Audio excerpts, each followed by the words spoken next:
3. The second gate of dreaming. I found out by means of my dreaming practices that a dreaming teacher must create a didactic, instructive, especially excessively, synthesis in order to emphasize a given point. In essence, what Don Juan wanted with my first dreaming task was to exercise my dreaming attention by focusing it on the items of my dreams. To this effect he used as a spearhead the idea of being aware of falling asleep. His subterfuge was to say that the only way to be aware of falling asleep is to examine the elements of one's dreams. I realized, almost as soon as I had begun my dreaming practices, that exercising the dreaming attention is the essential point in dreaming. To the mind, however, it seems impossible that one can train oneself to be aware at the level of dreams. Don Juan said that the active element of such training is persistence, and that the mind and all its rational defenses cannot cope with persistence. Sooner or later, he said, the mind's barriers fall under persistence's impact, and the dreaming attention blooms. As I practiced focusing and holding my dreaming attention on the items of my dreams, I began to feel a peculiar self-confidence so remarkable that I sought a comment from Don Juan.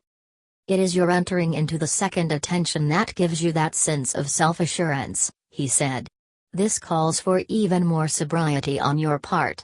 Go slowly, but don't stop, and above all, don't talk about it. Just do it. I told him that in practice I had corroborated what he had already told me, that if one takes short glances at everything in a dream, the images do not dissolve. I commented that the difficult part is to break the initial barrier that prevents us from bringing dreams to our conscious attention. I asked Don Juan to give me his opinion on this matter because I earnestly believe that this barrier is a psychological one created by our socialization, a barrier which puts a premium on disregarding dreams. The barrier is more than socialization, he replied. It's the first gate of dreaming. Now that you've overcome it, it seems stupid to you that we can't stop at will and pay attention to the items of our dreams. That's a false certainty. The first gate of dreaming has to do with the flow of energy in the universe. It's a natural obstacle. Don Juan made me agree then that we would talk about dreaming only in the second attention and as he saw fit. He encouraged me to practice in the meantime, and he promised me no interference on his part. As I gained proficiency in setting up dreaming, I repeatedly experienced sensations that I deemed of great importance, such as the feeling that I was rolling into a ditch just as I was falling asleep. Don Juan never told me that they were nonsensical sensations but let me record them in my notes. I realize now how absurd I must have appeared to him. Today, if I were teaching dreaming, I would definitely discourage such a behavior. Don Juan merely made fun of me, calling me a covert egomaniac who professed to be fighting self-importance yet kept a meticulous, super-personal diary called My Dreams. Every time he had an opportunity, Don Juan pointed out that the energy needed to release our dreaming attention from its socialization prison comes from redeploying our existing energy. Nothing could have been truer. The emergence of our dreaming attention is a direct corollary, a practical consequence that follows naturally, of revamping our lives. Since we have, as Don Juan said, no way to plug into any external source for a boost of energy, we must redeploy our existing energy by any means available. Don Juan insisted that the sorcerer's way is the best means to oil, so to speak, the wheels of energy redeployment, and that of all the items in the sorcerer's way, the most effective is losing self-importance. He was thoroughly convinced that losing self-importance is indispensable for everything sorcerers do. For this reason, he put an enormous emphasis on guiding all his students to fulfill this requirement. He was of the opinion that self-importance is not only the sorcerer's supreme enemy, but the nemesis of mankind. Don Juan's argument was that most of our energy goes into upholding our importance. This is most obvious in our endless worry about the presentation of the self, about whether or not we are admired or liked or acknowledged. He reasoned that if we were capable of losing some of that importance, two extraordinary things would happen to us. 1. We would free our energy from trying to maintain the illusory idea of our grandeur, and, 2, we would provide ourselves with enough energy to enter into the second attention to catch a glimpse of the actual grandeur of the universe. It took me more than 2 years to be able to focus my unwavering dreaming attention on anything I wanted. I became so proficient that I felt as if I had been doing it all my life. The eeriest part was that I could not conceive of not having had that ability. Yet I could remember how difficult it had been even to think of this as a possibility. It occurred to me that the capability of examining the contents of one's dreams must be the product of a natural configuration of our being, similar perhaps to our capability of walking. We are physically conditioned to walk only in one manner, bipedally, yet it takes a monumental effort for us to learn to walk. This new capacity of looking in glances at the items of my dreams was coupled with the most insistent nagging to remind myself to look at the elements of my dreams. I knew about my compulsive bent of character, but in my dreams my compulsiveness was vastly augmented. It became so noticeable that not only did I resent hearing my nagging at myself, but I also began to question whether it was really my compulsiveness or something else. I even thought I was losing my mind. I talked to myself endlessly in my dreams, reminding myself to look at things, I said to Don Juan. I had all along respected our agreement that we would talk about dreaming only when he brought up the subject. However, I thought that this was an emergency. "Does it sound to you like it's not you but someone else?" he asked. "Come to think of it, yes. I don't sound like myself at those times." "Then it's not you. It's not time yet to explain it. But let's say that we are not alone in this world. Let's say that there are other worlds available to dreamers, total worlds. From those other total worlds, energetic entities sometimes come to us. The next time you hear yourself nagging at yourself in your dreams, get really angry and yell a command. Say, 'Stop it.'" I entered into another challenging arena, to remember in my dreams to shout that command. I believe that, perhaps, out of being so tremendously annoyed at hearing myself nagging, I did remember to shout, "Stop it." The nagging ceased instantly, and never again was repeated. "Does every dreamer experience this?" I asked Don Juan when I saw him again. "Some do," he answered, uninterestedly. I began to rant about how strange it had all been. He cut me off, saying, "You are ready now to get to the second gate of dreaming." I seized the opportunity to seek answers for questions I had not been able to ask him. What I had experienced the first time he made me dream had been foremost in my mind. I told Don Juan that I had observed the elements of my own dreams to my heart's content, and never had I felt anything even vaguely similar in terms of clarity and detail. "The more I think about it," I said, "the more intriguing it becomes. Watching those people in that dream, I experienced a fear and revulsion impossible to forget." "What was that feeling, Don Juan?" "In my opinion, your energy body hooked onto the foreign energy of that place and had the time of its life. Naturally, you felt afraid and revolted. You were examining alien energy for the first time in your life. You have a proclivity for behaving like the sorcerers of antiquity. The moment you have the chance, you let your assemblage point go. That time your assemblage point shifted quite a distance. The result was that you, like the old sorcerers, journeyed beyond the world we know. A most real but dangerous journey." I bypassed the meaning of his statements in favor of my own interest and asked him, "Was that city perhaps on another planet?" "You can't explain dreaming by way of things you know or suspect you know," he said. "All I can tell you is that the city you visited was not in this world." "Where was it, then?" "Out of this world, of course. You're not that stupid. That was the first thing you noticed. What got you going in circles is that you can't imagine anything being out of this world." "Where is out of this world, Don Juan?" "Believe me, the most extravagant feature of sorcery is that configuration called out of this world. For instance, you assume that I was seeing the same things you did. The proof is that you never asked me what I saw. You and only you saw a city and people in that city. I didn't see anything of the sort. I saw energy. So, out of this world was for you alone, on that occasion, a city. But then, Don Juan, it wasn't a real city. It existed only for me in my mind. No. That's not the case. Now you want to reduce something transcendental existing outside of or not in accordance with nature, to something mundane. Mundane found in the ordinary course of events. You can't do that. That journey was real. You saw it as a city. I saw it as energy. Neither of us is right or wrong. My confusion comes when you talk about things being real. You said before that we reached a real place. But if it was real, how can we have two versions of it? Very simple. We have two versions because we had, at that time, two different rates of uniformity and cohesion. I have explained to you that those two attributes are the key to perceiving. Do you think that I can go back to that particular city? You got me there. I don't know. Or perhaps I do know but can't explain it.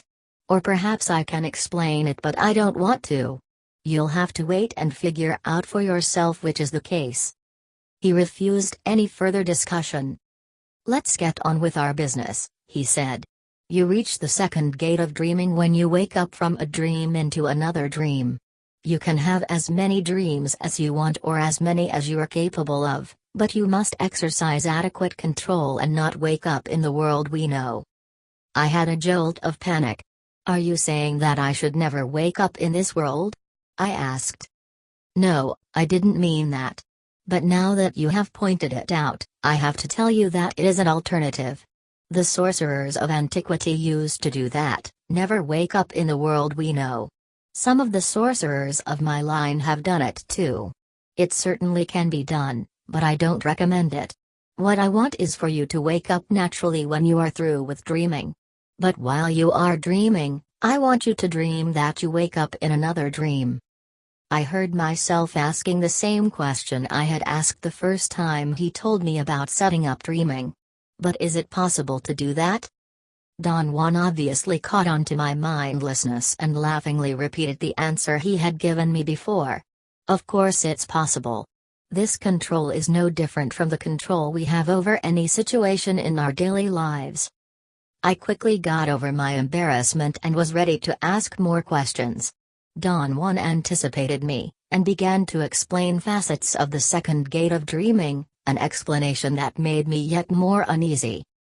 There's one problem with the second gate, he said. It's a problem that can be serious depending on one's bent of character. If our tendency is to indulge in clinging to things or situations, we are in for a sock in the jaw. In what way, Don Juan? Think for a moment. You've already experienced the outlandish joy of examining your dream's contents. Imagine yourself going from dream to dream, watching everything, examining every detail. It's very easy to realize that one may sink to mortal depths. Especially if one is given to indulging. Wouldn't the body or the brain naturally put a stop to it? If it's a natural sleeping situation, meaning normal, yes. But this is not a normal situation. This is dreaming. A dreamer on crossing the first gate has already reached the energy body. So what is really going through the second gate, hopping from dream to dream, is the energy body. What's the implication of all this, Don Juan? The implication is that on crossing the second gate you must intend a greater and more sober control over your dreaming attention, the only safety valve for dreamers. What is this safety valve? You will find out for yourself that the true goal of dreaming is to perfect the energy body. A perfect energy body, among other things of course, has such a control over the dreaming attention that it makes it stop when needed. This is the safety valve dreamers have.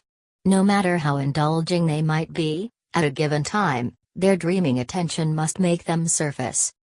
I started all over again on another dreaming quest. This time the goal was more elusive, and the difficulty even greater. Exactly as with my first task, I could not begin to figure out what to do. I had the discouraging suspicion that all my practice was not going to be of much help this time. After countless failures, I gave up and settled down to simply continue my practice of fixing my dreaming attention on every item of my dreams. Accepting my shortcomings seemed to give me a boost, and I became even more adept at sustaining the view of any item in my dreams. A year went by without any change. Then one day something changed. As I was watching a window in a dream trying to find out if I could catch a glimpse of the scenery outside the room, some wind-like force, which I felt as a buzzing in my ears, pulled me through the window to the outside. Just before that pull, my dreaming attention had been caught by a strange structure some distance away. It looked like a tractor. The next thing I knew, I was standing by it, examining it. I was perfectly aware that I was dreaming. I looked around to find out if I could tell from what window I had been looking. The scene was that of a farm in the countryside. No buildings were in sight. I wanted to ponder this. However, the quantity of farm machinery lying around, as if abandoned, took all my attention. I examined mowing machines, tractors, grain harvesters, disc plows, thrashers. There were so many that I forgot my original dream. What I wanted then was to orient myself by watching the immediate scenery. There was something in the distance that looked like a billboard and some telephone poles around it. The instant I focused my attention on that billboard, I was next to it. The steel structure of the billboard gave me a fright. It was menacing. On the billboard itself was a picture of a building. I read the text. It was an advertisement for a motel. I had a peculiar certainty that I was in Oregon or Northern California. I looked for other features in the environment of my dream. I saw mountains very far away and some green, round hills not too far. On those hills were clumps of what I thought were California oak trees. I wanted to be pulled by the green hills, but what pulled me were the distant mountains. I was convinced that they were the Sierras. All my dreaming energy left me on those mountains. But before it did, I was pulled by every possible feature. My dream ceased to be a dream.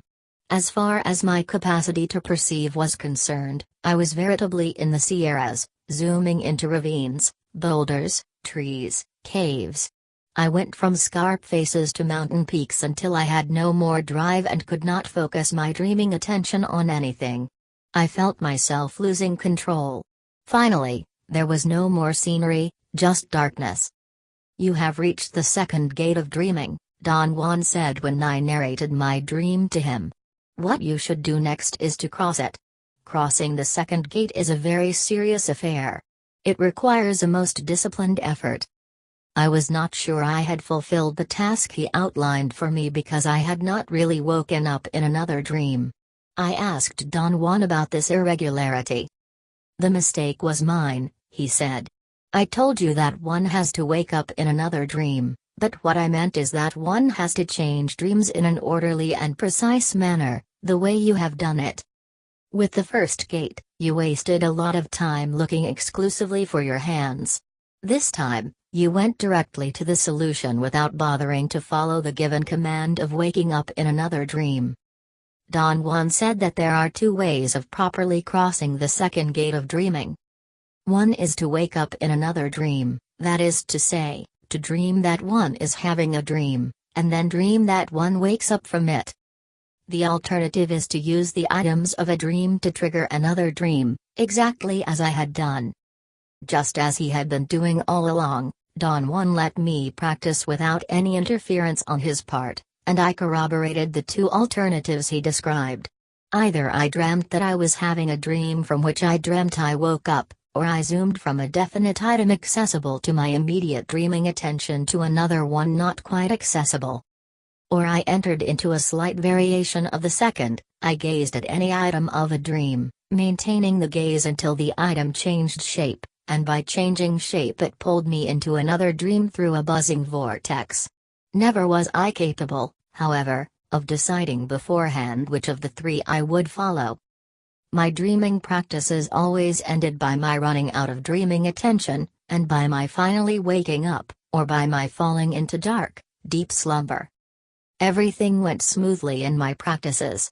The only disturbance I had was a peculiar interference, a jolt of fear or discomfort I had begun to experience with increasing frequency. My way of discarding it was to believe that it was related to my ghastly eating habits, or to the fact that, in those days, Don Juan was giving me a profusion of hallucinogenic plants as part of my training.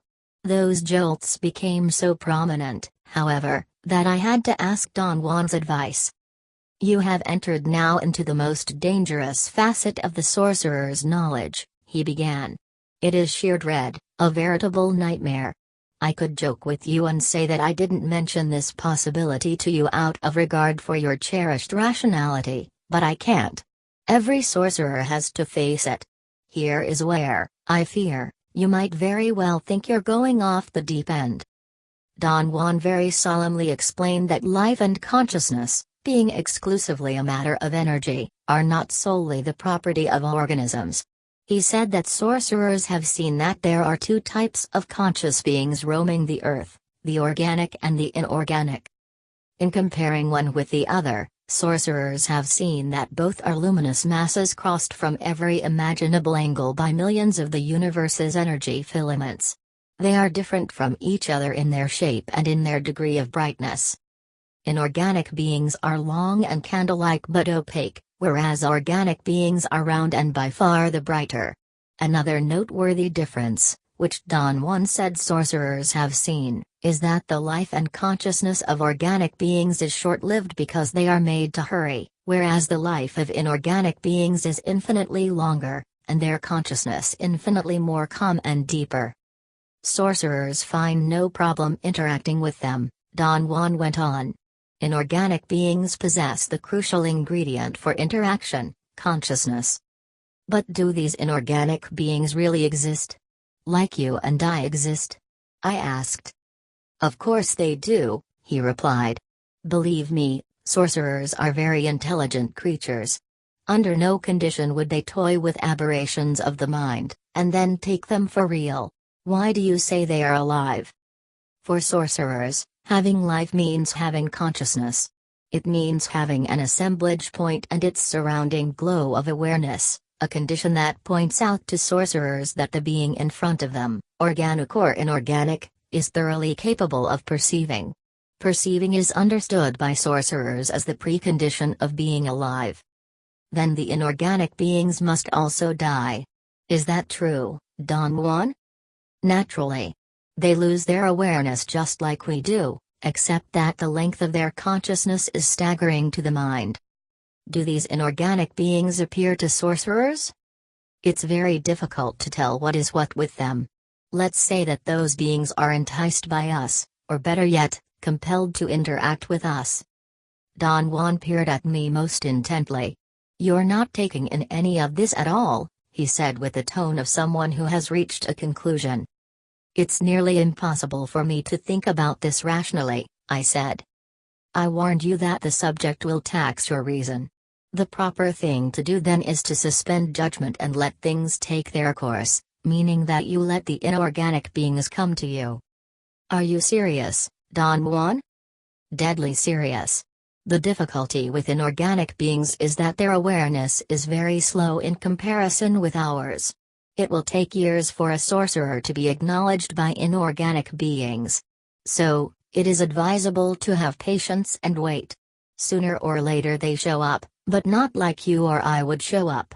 Theirs is a most peculiar way to make themselves known. How do sorcerers entice them? Do they have a ritual? Well, they certainly don't stand in the middle of the road and call out to them with trembling voices at the stroke of midnight, if that's what you mean. What do they do then? They entice them in dreaming. I said that what's involved is more than enticing them. By the act of dreaming, sorcerers compel those beings to interact with them. How do sorcerers compel them by the act of dreaming? Dreaming is sustaining the position where the assemblage point has shifted in dreams. This act creates a distinctive energy charge which attracts their attention. It's like bait to fish, they'll go for it. Sorcerers, by reaching and crossing the first two gates of dreaming, set bait for those beings and compel them to appear. By going through the two gates, You have made your bidding known to them. Now, you must wait for a sign from them. What would the sign be, Don Juan? Possibly the appearance of one of them, although that seems too soon. I am of the opinion that their sign will be simply some interference in your dreaming. I believe that the jolts of fear you are experiencing nowadays are not indigestion, but energy jolts sent to you by the inorganic beings. What should I do? You must gauge your expectations. I could not understand what he meant. He carefully explained that our normal expectation when engaging in interaction with our fellow men, or with other organic beings, is to get an immediate reply to our solicitation. With inorganic beings, however, since they are separated from us by a most formidable barrier energy that moves at a different speed, sorcerers must gauge their expectations and sustain the solicitation for as long as it takes to be acknowledged. Do you mean, Don Juan, that the solicitation is the same as the dreaming practices? Yes. But for a perfect result, you must add to your practices the intent of reaching those inorganic beings. Send a feeling of power and confidence to them, a feeling of strength, of detachment. Avoid, at any cost, sending a feeling of fear or morbidity. They are pretty morbid by themselves. To add your morbidity to them is unnecessary, to say the least. I'm not clear, Don Juan, about the way they appear to sorcerers. What is the peculiar way they make themselves known? They do, at times, materialize themselves in the daily world right in front of us. Most of the time, though, their invisible presence is marked by a bodily jolt, a shiver of sorts that comes from the marrow of the bones. What about in dreaming, Don Juan? In dreaming we have the total opposite. At times, we feel them the way you are feeling them, as a jolt of fear. Most of the time, they materialize themselves right in front of us. Since at the beginning of dreaming we have no experience whatsoever with them, they might imbue us with fear beyond measure. That is a real danger to us.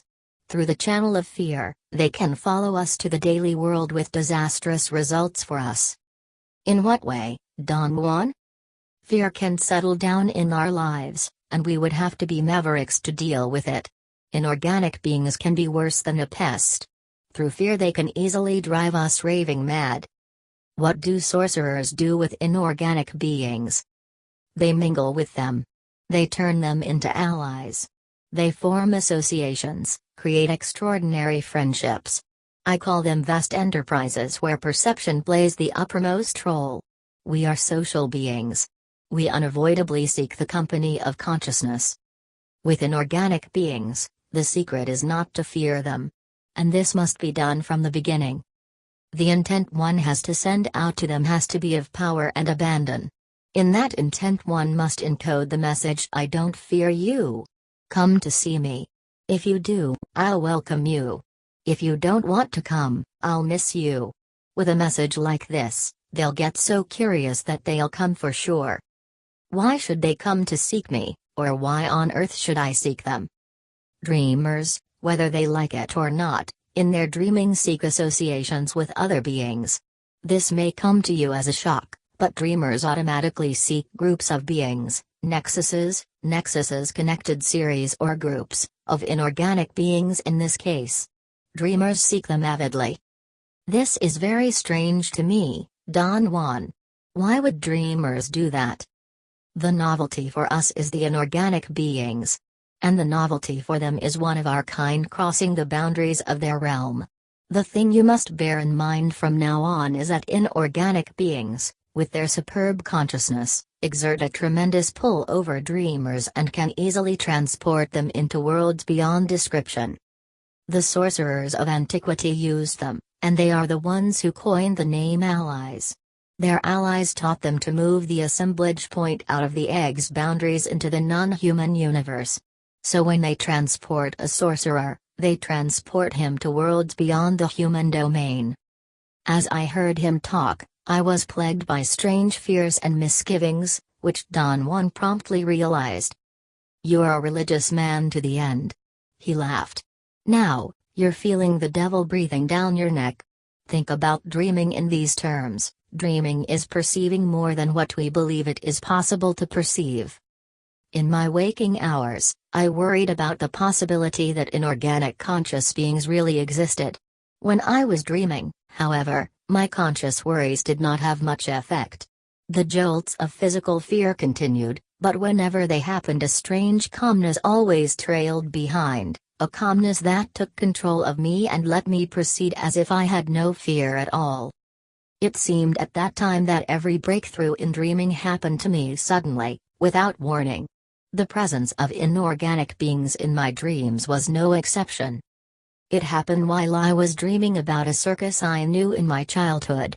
The setting looked like a town in the mountains in Arizona. I began to watch people with the vague hope I always had that I would see again the people I had seen the first time Don Juan made me enter into the second attention.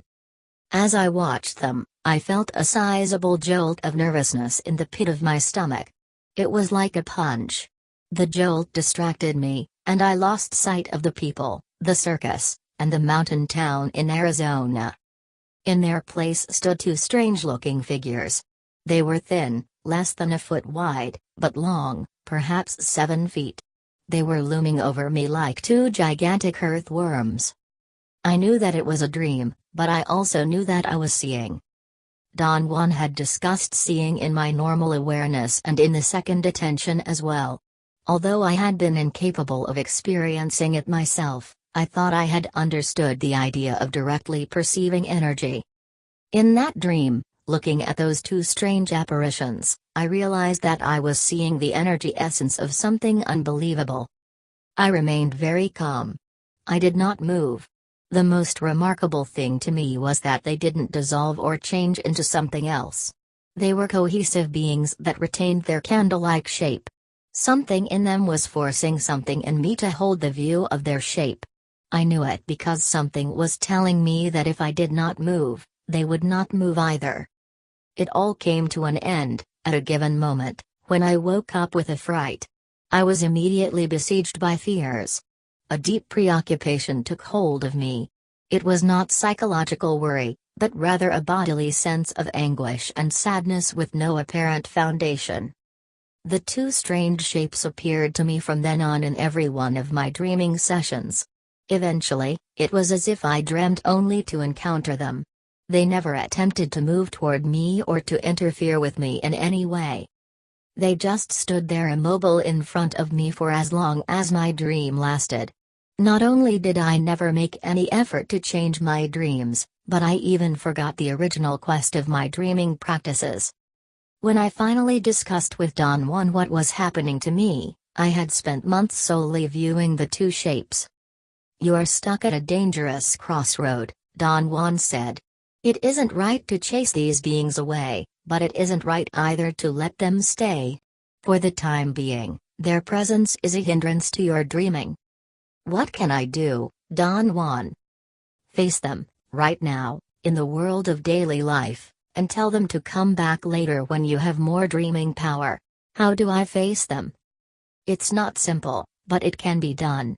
It requires only that you have enough guts, which of course you do." Without waiting for me to tell him that I had no guts at all, he took me to the hills. He lived then in northern Mexico, and he had given me the total impression he was a solitary sorcerer, an old man forgotten by everybody and completely outside the main current of human affairs. I had surmised, however, that he was intelligent beyond measure. And because of this I was willing to comply with what I half believed were mere eccentricities. The cunningness of sorcerers, cultivated through the ages, was Don Juan's trademark. He made sure that I understood all I could in my normal awareness, and he also made sure that I entered into the second attention where I understood, or at least passionately listened to, everything he taught me. In this fashion, he divided me in two. In my normal consciousness, I could not understand why or how I was more than willing to take his eccentricities seriously. In the second attention, it all made sense to me. His contention was that the second attention is available to all of us. But by willfully holding on to our half-cocked rationality, some of us more fiercely than others, we keep the second attention at arm's length. His idea was that dreaming brings down the barriers that surround and insulate the second attention. The day he took me to the hills of the Sonoran Desert to meet the inorganic beings, I was in my normal state of awareness. Yet somehow I knew I had to do something that was certainly going to be unbelievable. It had rained lightly in the desert. The red dirt was still wet, and as I walked it got clumped up in the rubber soles of my shoes. I had to step on rocks to remove the heavy chunks of dirt. We walked in an easterly direction climbing toward the hills. When we got to a narrow gully between two hills, Don Juan stopped. "This is for sure an ideal place to summon your friends," he said. "Why do you call them my friends?" "They have singled you out themselves. When they do that, it means that they seek an association. I've mentioned to you that sorcerers form bonds of friendship with them. Your case seems to be an example. And you don't even have to solicit them." "What does such a friendship consist of, Don Juan?" "It consists of a mutual exchange of energy. The inorganic beings supply their high awareness, and sorcerers supply their heightened awareness and high energy. The positive result is an even exchange. The negative one is dependency on both parties. The old sorcerers used to love their allies. In fact, they loved their allies more than they loved their own kind. I can foresee terrible dangers in that." "What do you recommend I do, Don Juan?" "Summon them. Size them up, and then decide yourself what to do." "What should I do to summon them?" "Hold your dream view of them in your mind. The reason they have saturated you with their presence in your dreams is that they want to create a memory of their shape in your mind. And this is the time to use that memory." Don Juan forcefully ordered me to close my eyes and keep them closed. Then he guided me to sit down on some rocks. I felt the hardness and the coldness of the rocks. The rocks were slanted, it was difficult to keep my balance. "Sit here and visualize their shape until they are just like they are in your dreams," Don Juan said in my ear. "Let me know when you have them in focus." It took me very little time and effort to have a complete mental picture of their shape just like in my dreams. It did not surprise me at all that I could do it. What shocked me was that, although I tried desperately to let Don Juan know I had pictured them in my mind, I could not voice my words or open my eyes. I was definitely awake. I could hear everything. I heard Don Juan say, "You can open your eyes now." I opened them with no difficulty. I was sitting cross-legged on some rocks, which were not the same ones I had felt under me when I sat down. Don Juan was just behind me to my right. I tried to turn around to face him, but he forced my head to remain straight. And then I saw two dark figures, like two thin tree trunks, right in front of me. I stared at them open-mouthed. They were not as tall as in my dreams. They had shrunk to half their size. Instead of being shapes of opaque luminosity, they were now two condensed, dark, almost black, menacing sticks. "Get up and grab one of them," Don Juan ordered me, "and don't let go, no matter how it shakes you." I definitely did not want to do anything of the sort, but some unknown drive made me stand up against my will.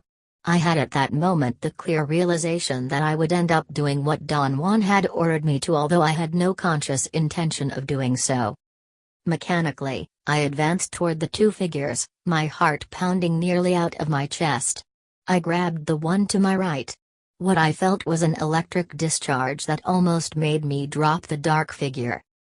Don Juan's voice came to me as if he had been yelling from a distance away. "You drop it and you're done for," he said. I held on to the figure, which twirled and shook, not like a massive animal would, but like something quite fluffy and light, although strongly electrical.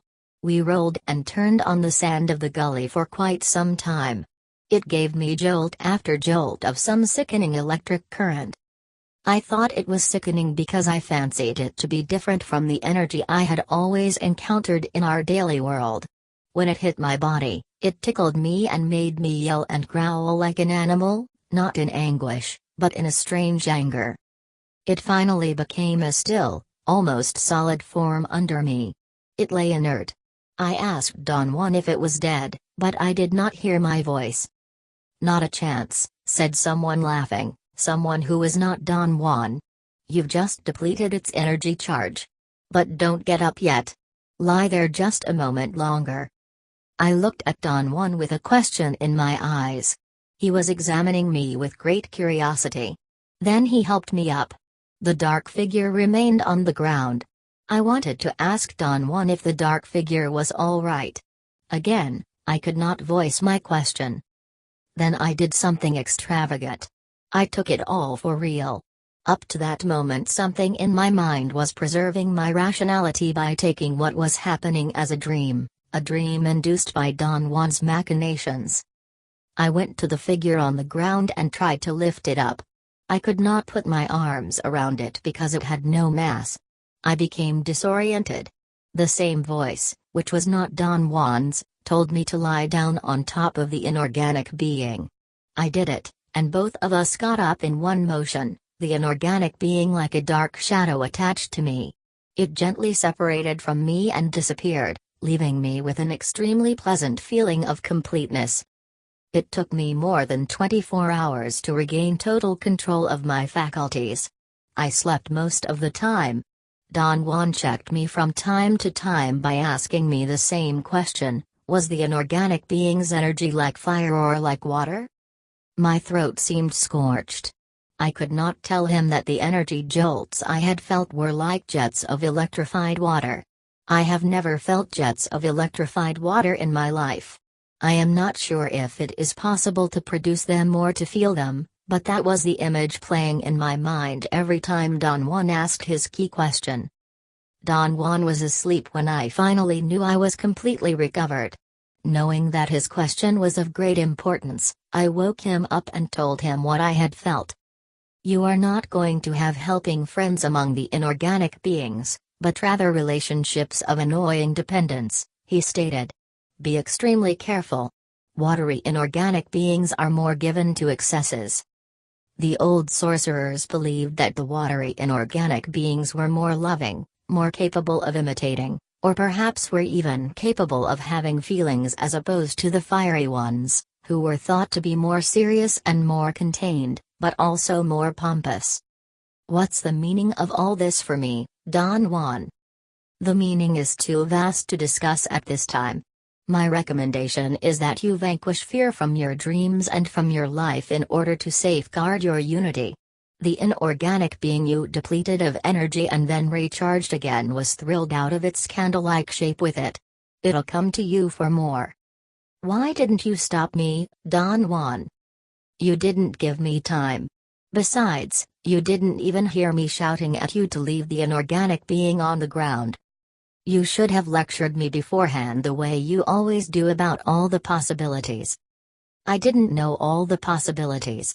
In matters of the inorganic beings, I am nearly a novice. I refuse that part of the sorcerer's knowledge on the ground that it is too cumbersome and capricious. Capricious, changeable, determined by chance or impulse or whim rather than by necessity or reason. I don't want to be at the mercy of any entity, organic or inorganic. That was the end of our exchange. I should have been worried because of his definitely negative reaction, but I was not. I somehow was certain that whatever I had done was all right. I continued my dreaming practices without any interference from the inorganic beings.